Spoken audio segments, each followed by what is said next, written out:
welcome once again to another episode of the Horizon Roundtable. I am Bob McDonald. I'm on Twitter at Bob McDonald, and I'm also at CampusPressbox.com, and with me, as always, Jimmy Lemke. Hello, everybody. I run PantherU.com, and I also record this podcast, and just a little slow rolling right now, just kind of taking it easy, enjoying my weekend. I hope everybody else is as well. Jimmy, of course, on Twitter at PantherU as well. And Jimmy, of course, no week would be complete without a guest. So this week we have my one of my colleagues over at Campus Pressbox, Karic Jones. How's it going, guys?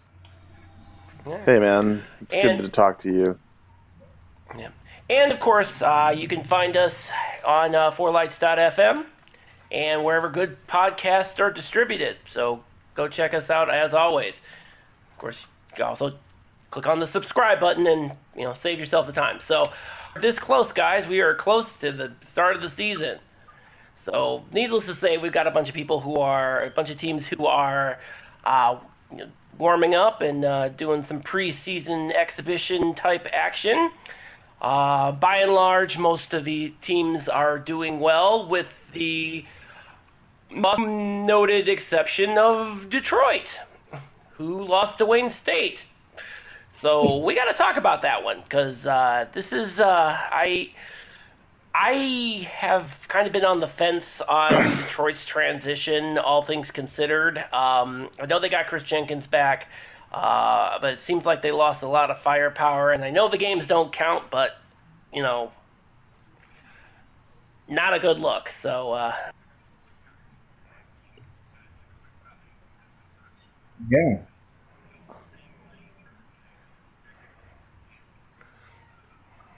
Well, let's start off with there was no point guard in that game. Josh McFarley has been hurt.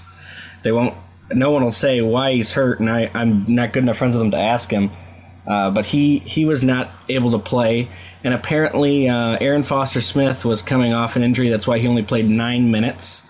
And I guess Gerald Blackshear was not in BA's good graces. But regardless, when you play a walk-on 19 minutes, and he goes 0 for 3 from the floor and 0 for 2 shooting, that's not going to go well. And when you only got 2 players, I guess that's what happens. But if that's what happened against Wayne State, I'm kind of nervous to see what a very good Ferris State team does to them on Monday. They started a true freshman in Cole Long, who didn't have any other D1 offers, or he had one. I take that back, he had one. I don't know what's going on down there. I've not been around to ask, but there's a lot of kids on that team that I have an odd feeling probably shouldn't be on a D1 team right now. That's something that happens with transition, by the way. Sometimes you just need bounties. Yeah, that's something I get, and I was expecting, but I didn't expect it to be this bad. It's only an exhibition, so we're going to see. But it was not a good start at all, especially when you look at Wayne State's not very good for a D2 team. They're subpar, and they really took it to them. It should be noted that, Wayne State is in town, and those games are always more important to the lower division team. Just like it's important for us, in playing the in-state high majors. A game for Detroit and Oakland is going to take more importance with, a game with Michigan State or Michigan than a game with Central Michigan is going to take, just because of what that is and what that means to, the program, what it would mean to win that game. So I just don't think that, it wouldn't be surprising to me to know, the Detroit players didn't take it as big of a game as it was taken by the Wayne State guys. I know that not that long ago, less than 10 years ago, I want to say it was 2007 or 2008, our guys lost a game against UW Parkside, and it was embarrassing to lose the game. But I mean, you have to know that that local team's going to it's going to be a lot more important to them to take it to you. So the chance of winning it is going to, it's going to happen. A lot high. It's going to be a lot higher than if you were playing some out of state low major or Division II team, just because they don't have that added intra-city introspection intra-city perspective that they do with other teams. Trying things out, working out the kinks, blah, blah, blah, blah, blah. About this.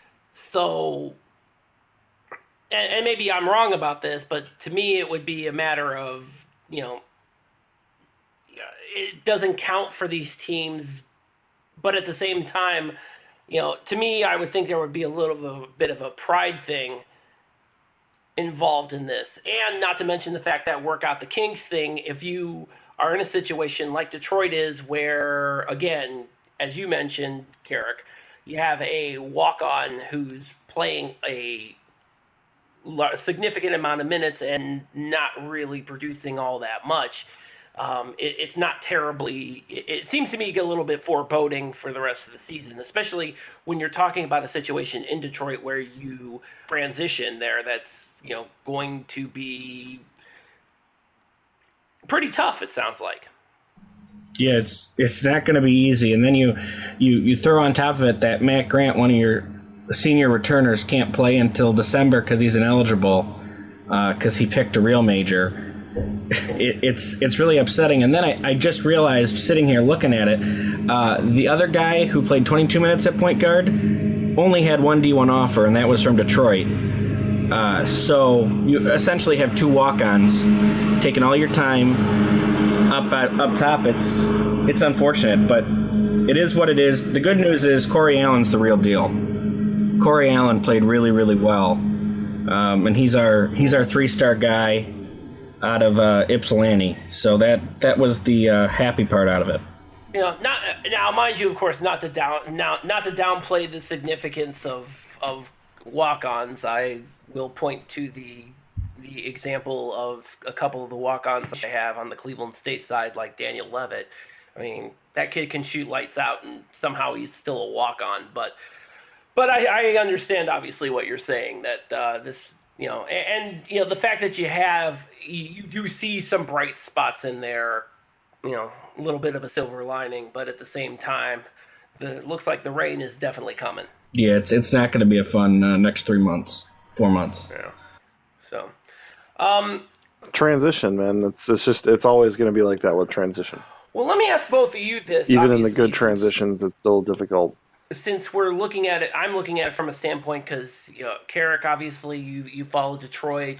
Jimmy, you follow Milwaukee, and you have two instances where the transition, obviously the transition was a little difficult. Obviously, Karic, in your case, the process of getting, everybody to finally get Bakari Alexander in as the head coach seemed like it took forever. And then Jimmy, obviously on your end, we've talked about that situation up there quite a bit in terms of how that whole transition went down. When you look at it from picking up where he left off, but also in a better situation coming in, but also down in Wright State where you have Scott Nagy coming in, but also a guy with probably a better situation.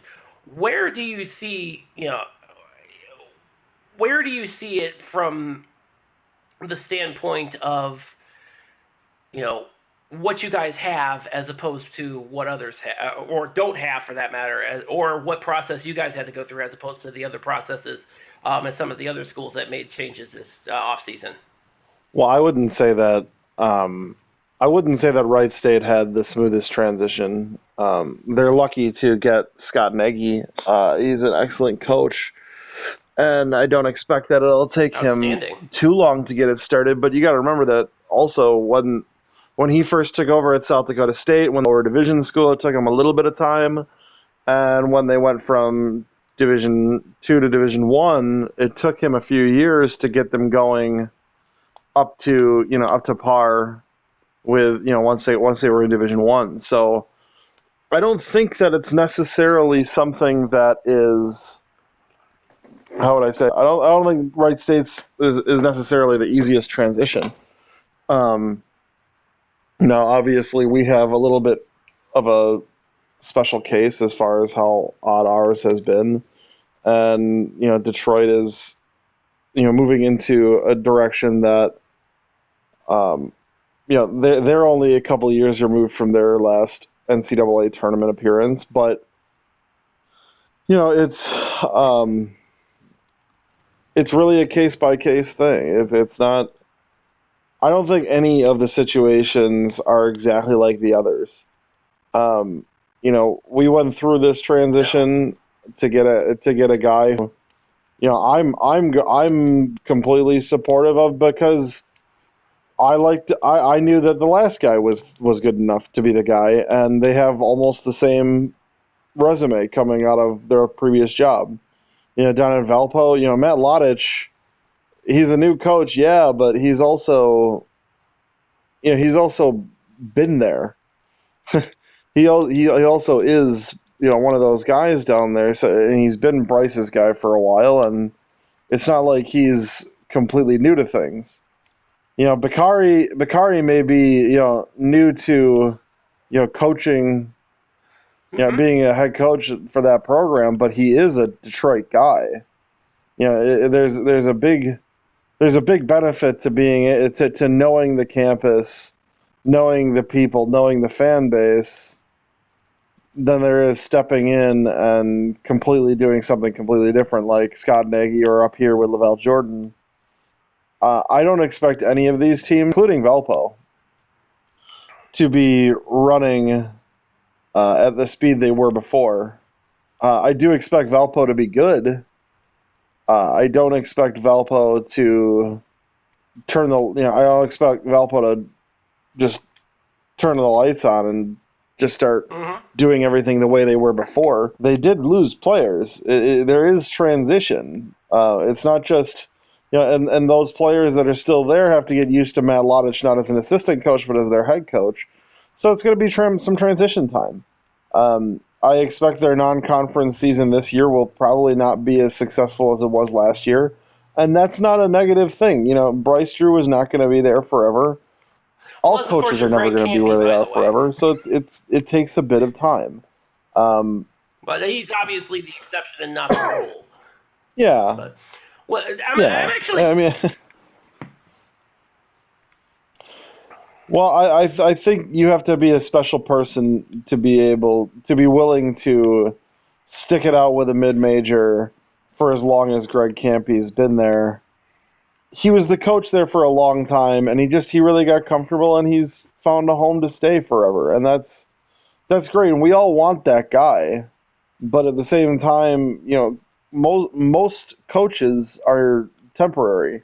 The people that are constant are not the athletic department employees and the university employees and the coaching staff. It's the fan base, and it's those players that graduate and become part of the alumni. Those are the people that make your program. So you have to get somebody.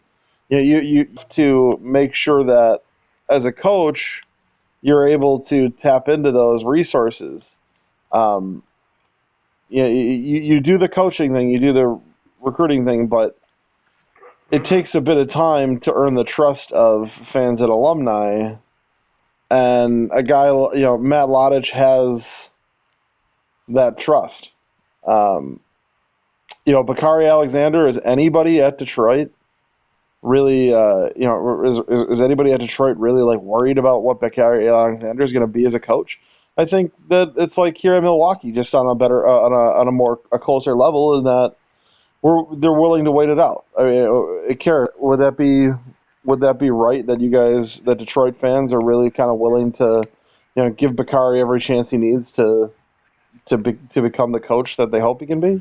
I would say for the most part, I personally am very critical of him, because I have to say I am not at all impressed In fact, I'm actually kind of disappointed on how he's done things so far. I was really excited to get away from Ray, and then the more and more I see this guy, the more and more I think, man, we just have a more charismatic version of Ray.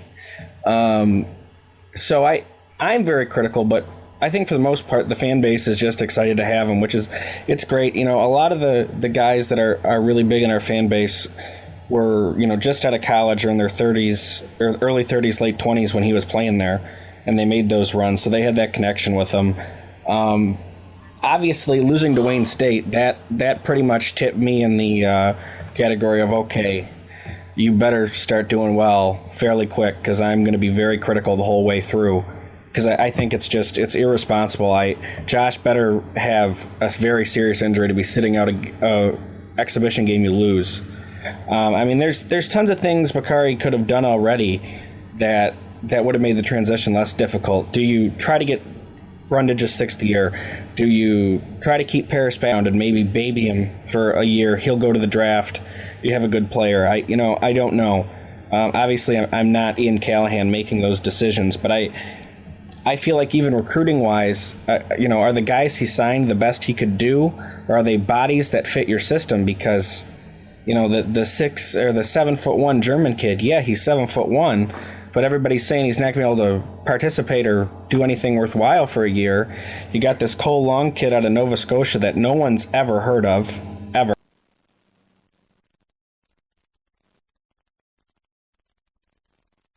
Of what he's going to do. I think he's got a great vision, but I just don't know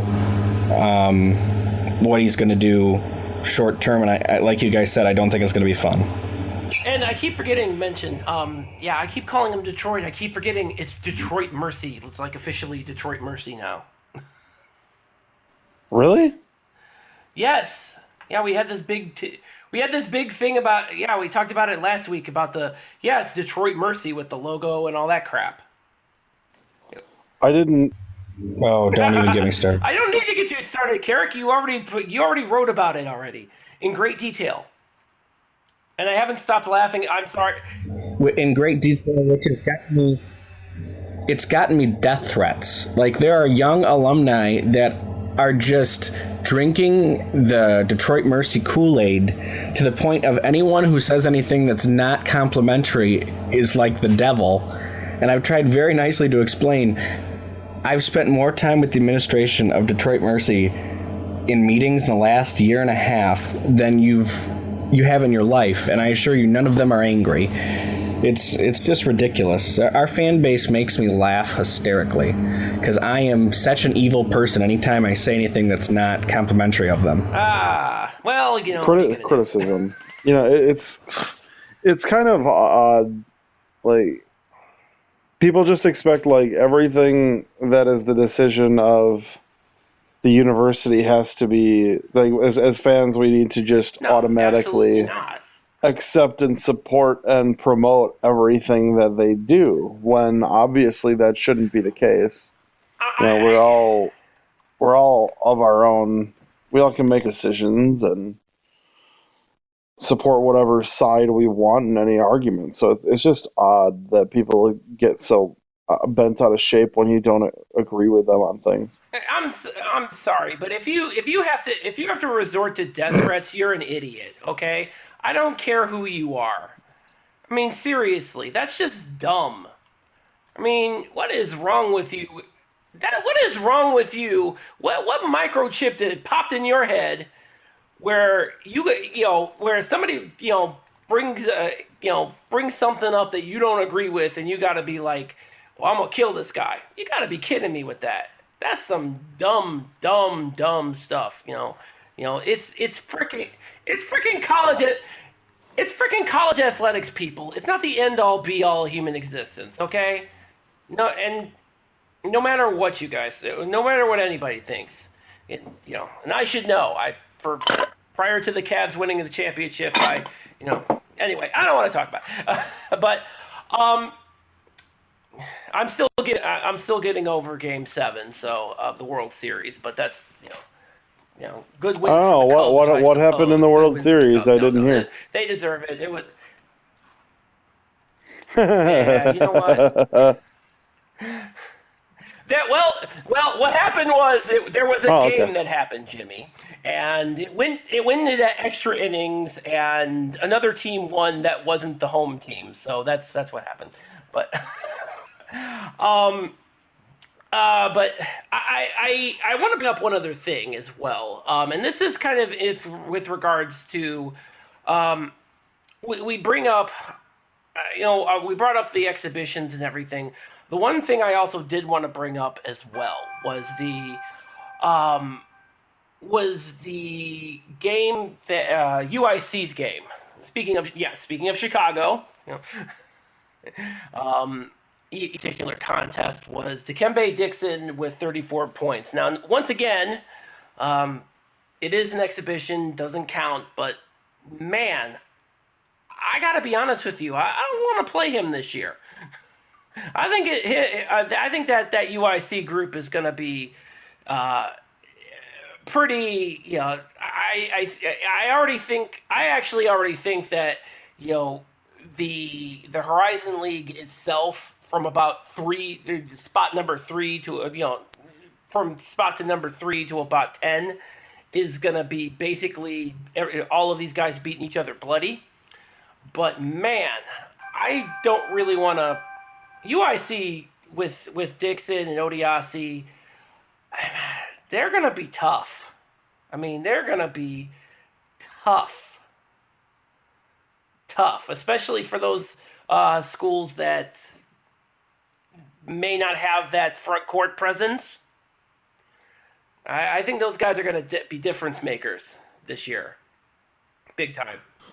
Well, we knew seeing Dikembe Dixon play last year that he was an incredibly talented young player.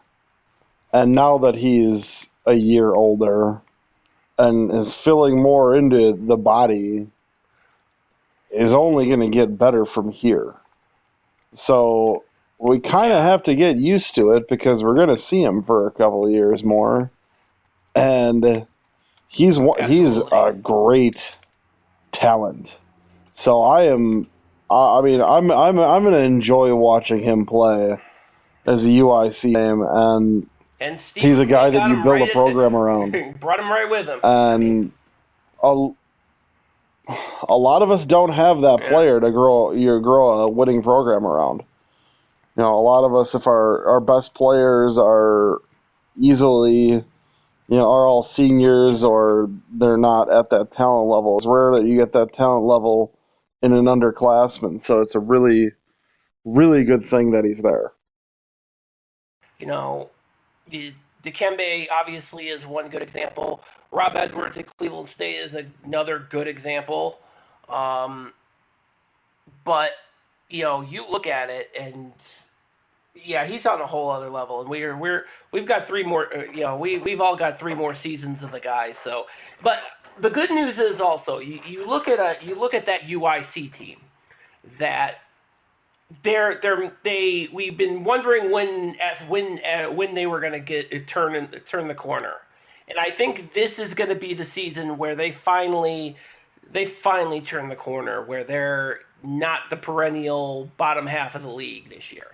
I really think they're going to be that dark horse to be in that top, not only to be in the top half, but I think they might, if depending on how things break, they might be in the conversation to take the league. I'm not saying they're the favorites. Obviously, that's obviously going to be Valpo, but I don't know. I mean, depending on how McLean's got them playing, it's definitely not. It's definitely not 2 years ago where they were staring at the rest of the league in last place, and they just weren't going anywhere. The different UIC team altogether, and I think that goes to I think that really speaks to what the type of things that Steve McLean has accomplished to kind of change the culture within that particular program, because that program was a wreck.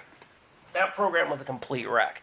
And now we're talking about a team that could definitely definitely compete, this year and definitely next year and the next year, next couple of years. Yeah, they're going to be good. They have like 6 guys, I think. I'm pulling up one of the previews on them. They have 6 guys that are 6'8" or bigger that are all going to rotate in the rotation. I mean, that's a size you get to throw around. I feel like that's amazing too, because you don't usually get that kind of size in a Horizon League team, really. I mean, outside of Valpo, who's been able to get those guys of that size, by and large, being a guard-driven league, you don't generally see that kind of size, and they're able to do that, and they're able to pull. I think they're definitely going to. You get a couple of, you get that backcourt to gel along with that front court. Watch out. Well, and that's the thing. I mean, they're probably going to be running a 6'8" guy at the 2 because Dixon and Santos are both really 2 guys. And you look at what Jalen Hayes and Paris Bass were able to do last year. I mean, good luck to Dixon. Stop him now. I'm not ready. Who's going to be able to stop him? Let's say, no, that's one. Yeah, absolutely. The only, Alex Peters. Maybe I don't know how what. Jaleel Hogan until he gets taken out of the game with 3 fouls 5 minutes in. I mean, that's going to be a thing. I mean, I think of the matchup that I think of that. And again, I think of that matchup, and I think of like Cleveland State that runs that 3-guard lineup, and your biggest player is DeMonte Flanagan, and that's not I don't that's a little intimidating to in terms of what my school looks like. I don't know about anybody else, man. I mean, I think Chris Jenkins could probably keep up with him, but he's just going to get destroyed if he gets him one-on-one in the paint. So there's nobody on Detroit besides Hogan and Jenkins that can even think about defending him. I mean, there's no one on Detroit between those 2 and McFarley who can defend. So we saw that against Wayne State. Yeah, that's going to be a huge problem for the league. And again, hats off to Steve McLean and UIC for righting the ship as quick. That seems like they have. I mean, because it looks like they really have. I mean, that's a big deal for them. Given where they were at this point in time last year, I mean, it took them nearly the entire season to win 1 game. And now we're having the conversation about how they're probably going to be much better this year. So that's seismic. That is absolutely a complete 180. Well, and the other thing you got to look at with them is even when they were losing, they were still playing well. I remember when they came up to Detroit. When they came up to Detroit in January, I mean, we were playing, going 2 for 3 on them, either hitting a 2 or 3 every time down. But they were matching us shot for shot. Bass would go down and score, and then their guy would go down and score, and Brundage would go down and score, and then one of their guards would come down and score. So they were able to keep up with teams. I mean, they didn't get a lot of wins, but they at least stayed competitive. It never got out of hand to the last 5-10 minutes. So it could be really interesting to see what they could do. That's for sure. All right. Yeah. One last thing I did want to bring up as well is because obviously within the next week, with the games are going to count, and we're going to be in the non-conference schedule. When you look at it from that standpoint. When you look at from the non-conference stand, I think in terms of how these teams perform, I think that's going to be because I think what we're going to need to see is it is this in this non-conference schedule because especially for a team like a Cleveland State where. Yeah, you have a Kentucky and a Purdue who are, top 25 teams, and of the competition within the league, how is it important in terms of the competition within the league? How is it important in terms of the competition within the league? How is it important in terms of the competition within the league? How is it important in terms of the competition within the league? How important is it for the rest for the entire the schools in the conference to do well, and how important is it for them to essentially outperform what is expected of them in their non-conference schedules? Well, I think personally it's huge. Because it gives you that conference reputation, and especially against the Power 5 conferences, I think at least getting 1 or 2 wins would definitely help when it comes to selection time. And one of the other, and that also speaks to kind of how we've talked about this multiple times. We talked about it last episode. We talked about it over the last last season of how the conference has started, has kind of trended downward in the last couple of seasons. I think that needs to, what they do in the non-conference this time around, in terms of how they absolutely crucial, in terms of how they turn around, the relative underperformance of the conference in general. Does it happen? I don't know. I mean, that's kind of the $64,000 question. I mean, outside of Valpo, is there really anybody that has any heavy hitters that they can actually beat?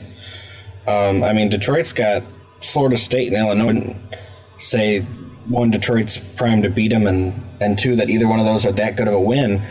But, I mean, do you really think you guys could knock off Kentucky? Or, I mean, I don't know who Milwaukee or anybody like that. Yeah, so. I mean, on the Cleveland State schedule, the 3 teams that I see that are probably not looking like wins are but I mean, Cleveland State has on occasion surprised many people before, so you never know. I mean, Kentucky is always tough though. That's a I don't really there would have to be a miracle of apocalyptic proportions for that to be a win for them. Well, Tuesday, Bob. After Tuesday, anything can happen.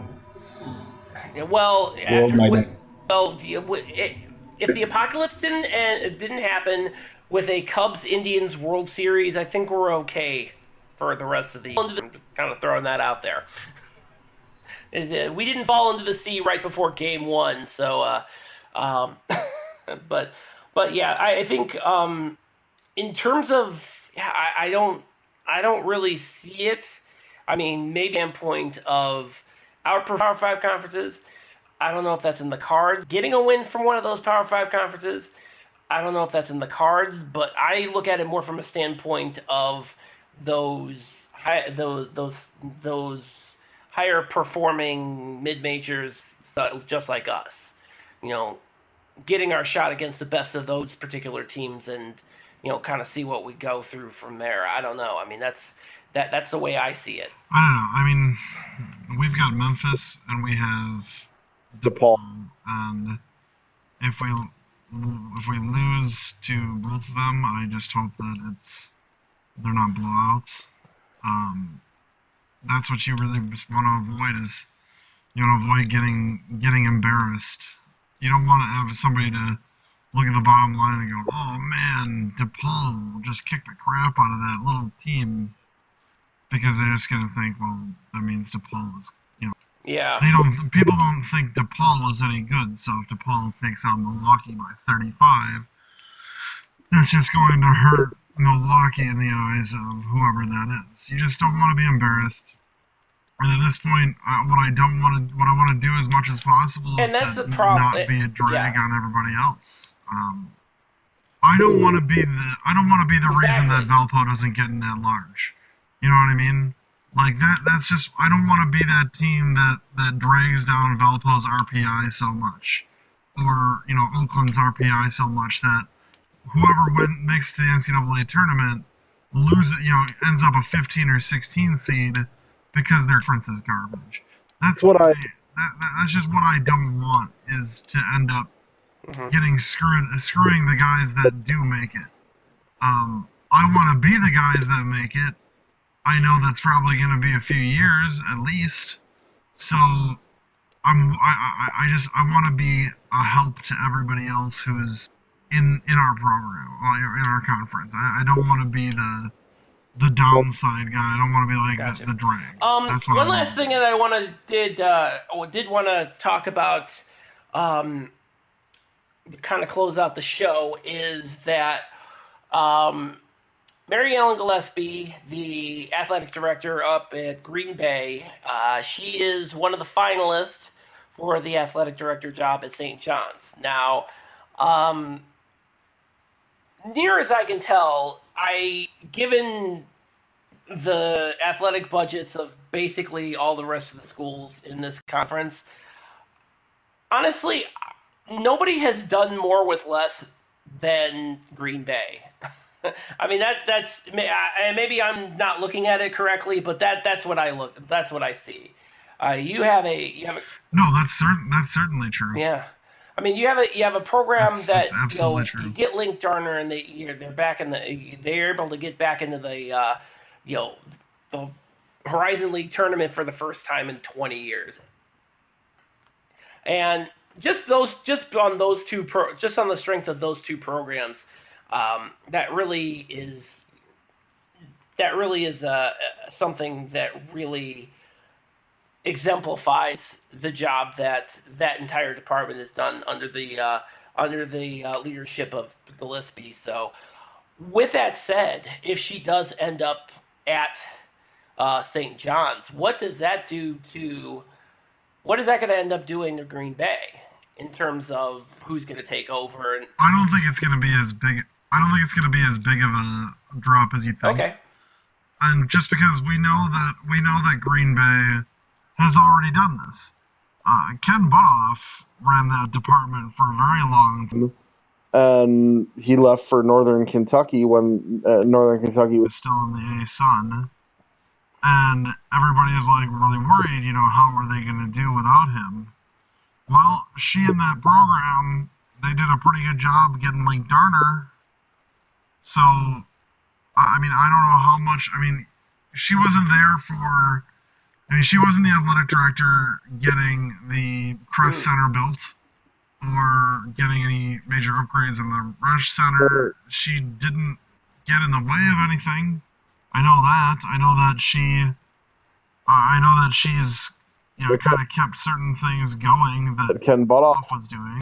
So it comes back to the real steward. The real program is your fans and alumni, and those people really backed up that program through things like the steak fry, and corporate sponsors like Bell and Health have been able to really back Green Bay. So what matters is you get somebody to come in and be a steward that isn't going to take things backwards. And I don't know who that is, obviously, but I'm sure that Green Bay, if they were to, if she were to leave, that Green Bay would just, it's next man up. It's always that way, because frankly, that's always how it's going to be, especially on our level.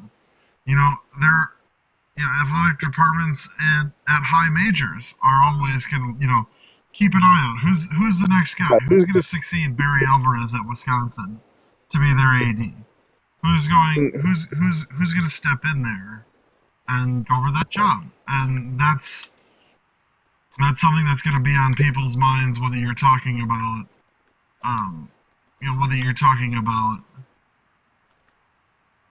somebody who's doing a great job or somebody who's maybe retiring or maybe somebody who's bad and you want to get out of there. You're always thinking about who's the man up. So I don't think I would expect Green Bay to just fall apart. I think that they'll be fine, and I think Mary Ellen Gillespie, if it's her destiny to get to St. John's, then I hope she gets it. All right. Well, I think that'll about wrap it up. I think we lost Karic somewhere along the way. No, I'm here. I don't know. I think Green Bay is the only show in town, and I think there's a lot of other shows in town up in New York by St. John's, and I don't necessarily know I would leave Green Bay to go to St. John's if it meant not being successful, but I don't know. It's hard to do things in St. John's. Well, it's... I don't think success is really much in the cards in St. John's in the way that we would think of success. So I don't know if I would be really worried about not being successful in the way that we would expect a program to be successful. I think St. John's is one of those where you just make the tournament, and that's relatively easy. So Yeah, I think so too. I think she would do fine at there. a certain point, I wish them Best of luck to her in getting that job, Yeah. and you know, yeah, at a certain point You in always- time, you always you have always wanna make sure you people do have are- at a certain point in time, when those don't grow on trees. I mean, if even if it is, and St. John's is, they're in a very good situation. I think that conference wise, they take it in the right direction. They definitely need somebody to certainly would. So in terms of how that whole thing works, again, who knows? We won't probably find out about it for a little while. But anyway, like I said, that should wrap it up for us. And thank you once again, Karic, for joining us. I presume this week we will be seeing some more of your stuff in Campus Pressbox. And if not, I'll just... Oh, awesome. Good, because if not, I was going to harass the hell out of you, but that's... Where's my stuff? No, you're fine. All right, and that's it. So next week, the season begins. So we'll